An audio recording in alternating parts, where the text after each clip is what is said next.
Top five, top five, top five. Topical back with another video. I'm Strange Wang. She's Stephanie, otherwise known as Stephanie. And he's Nathan. We are doing our top 5 most anticipated films of 2019. I'm going to start us off. My number 5 is... Don't look at me like that. Stop looking at me, Swan. Matthew McConaughey's The Beach Bum. And this is probably only on my list, so I'm going to go ahead and talk about it. This movie looks great. You can see our trailer action out above his head. Matthew McConaughey just looks like one of those characters, very Big Lebowski, the dude type-esque, like carefree, drug constantly throughout the film. It's just like a fun movie that I can rewatch and quote, and I love rewatchability and quotes in my films. My next one is going to be Rocket Man, the Elton John biopic with Tara Egerton, who was in The Kingsman 2 with Elton John. I really like Elton John, so, and this Queen biopic, I really enjoyed that, so I think I'll really enjoy this. So my first one is Captain Marvel, and I'm super looking forward to this because didn't see that coming. I know, right? Holy, same haircut. And we just talked about this in a couple of our other videos, but I'm actually getting a little bit intrigued about... She's popping her comic book cherry. I am, and it's fun. That's true. So I'm excited. Hopefully I'll learn a little bit about what in the world is going on in that whole universe before I watch this movie, but Literally, I am looking forward to the world. Yeah, like what is happening. So stay tuned. The second one is On Principle, because I've been looking forward to this since I was about 12, and that's Wicked. Oh. I don't have high hopes for it. I know I'm going to be disappointed. Wicked is one of the musicals that helped me really fall in love with Broadway to begin with. The rights were purchased super, super early on and then just held on to for a decade and a half. Mm-hmm. So it's finally sort of coming to fruition. I'm really, really looking forward to seeing it and sort of reliving that part of my childhood. I'm a little bit wary, and I'm a little concerned. Number 5 is going to be Dumbo, which that one surprised me that it may be on my list because Dumbo is one of my least favorite animated Disney movies. I don't really care for it that much. Yeah, especially those crows. And fuck them crows. Yeah, sure. But and them hoes. We did a trailer reaction to the live action Tim Burton one coming out, and it just 100% sold me. I'm really excited about that movie. It looks like Tim Burton going back to earlier Tim Burton style. Number 4 for me is also kind of on principle. It's actually Detective Pikachu. I am super excited for that movie. It's the first time we get a live action Pokemon anything. I am glad that they waited so long to do it because I think technology needed to catch up a little bit before we went down that road. When I saw the first poster for it, I was like, "Oh my god! What are they doing? This is gonna be god awful.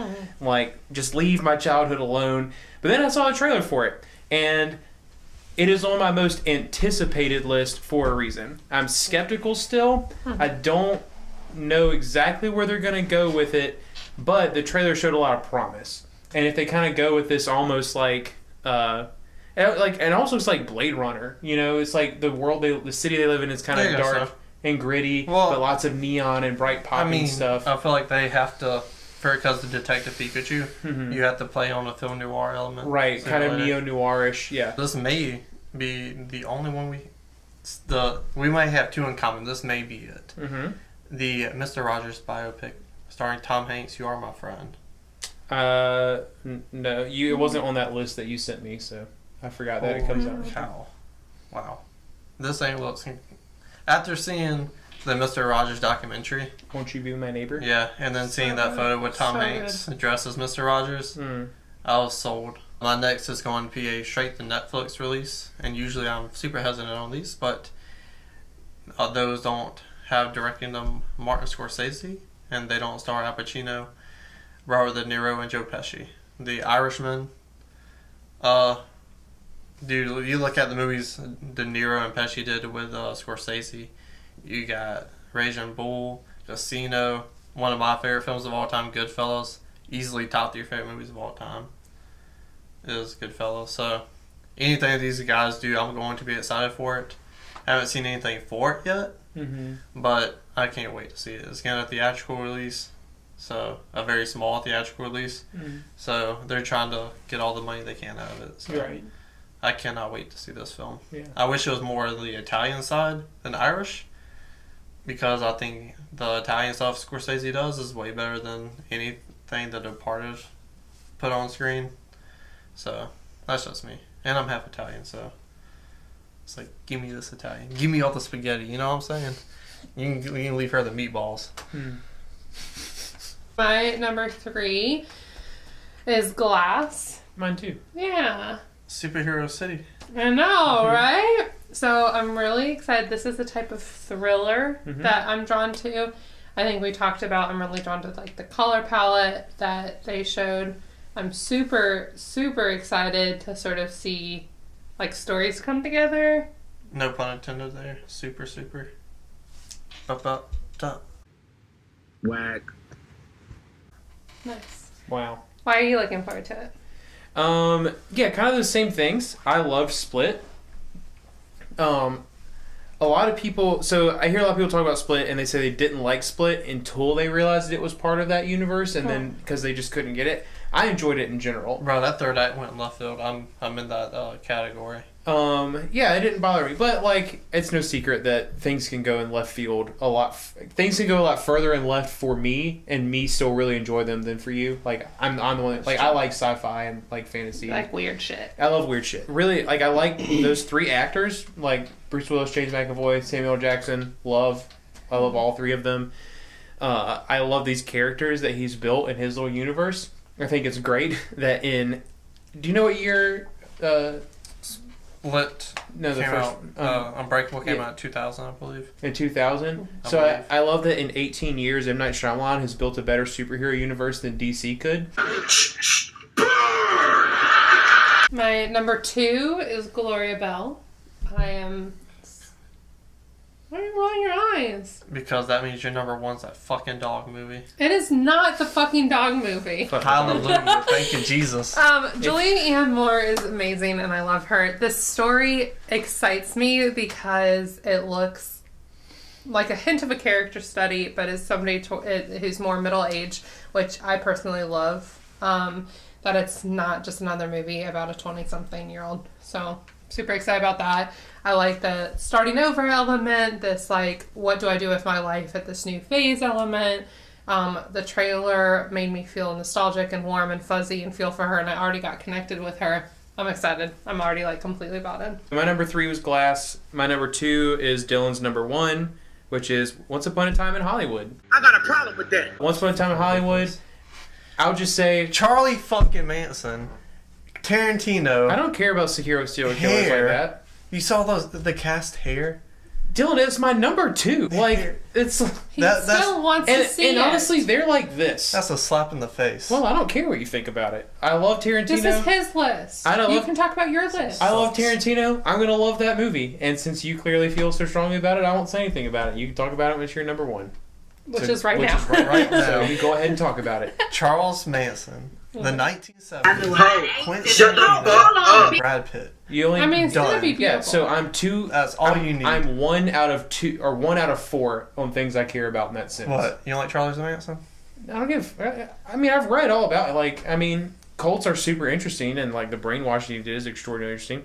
I'm more excited about the fact that that's like supposed to be in the background of everything that's happening and not necessarily forefront of the story. But I don't care about that. It's Tarantino. I've read a million things. about Shots. Dialogue. Trump. Yeah, Tarantino's gonna knock it out of the park. I'm gonna love that movie. It's my number 2. What's your fucking number 1? No, finish talking about your number 1. I don't care. Okay. Okay. What's your number 1? No, we're going down the line. What's your number 1? Jesus Christ. My number 1 is It. 2. Yes. Chapter 2? Chapter 2. I'm super excited. What the fuck is up with your list? You don't like comic book movies. I know, and I don't like You don't horror like movies. horror movies. I know. Okay. I'm really excited. I love the book, and so the You first. can read? Way better than you. So the first movie I thought was really good. I had some issues with it, but I was really excited because when they made it clear that they were going to finish the book out and stuff. And so I'm excited to see like the kids come back middle age and sort of fight against this. It gives me an excuse to go back and read the book again this year, which will take me about a year. So that'll be good. I'm so excited. It in general, like the original and then the most recent making of it, has the scares that I like. And it has so much like heart built into it that I'm able to like handle being terrified and like cursing at whoever took me to the movie. So Fair enough. Yeah. Well, My list is a little weird, isn't it? Wow. Okay. I appreciate your list. That's a good list. Thanks. So my number one, which get ready to listen to him rant about some bullshit, is obvious if you know me at all. It's Star Wars Get the Episode fuck 9. outta here, Duh. Like, Fuck what outta do here. you think it is? Okay. It's- So first of all, I love The Last Jedi. I love that movie to death. It had its problems. I love that movie. It was great.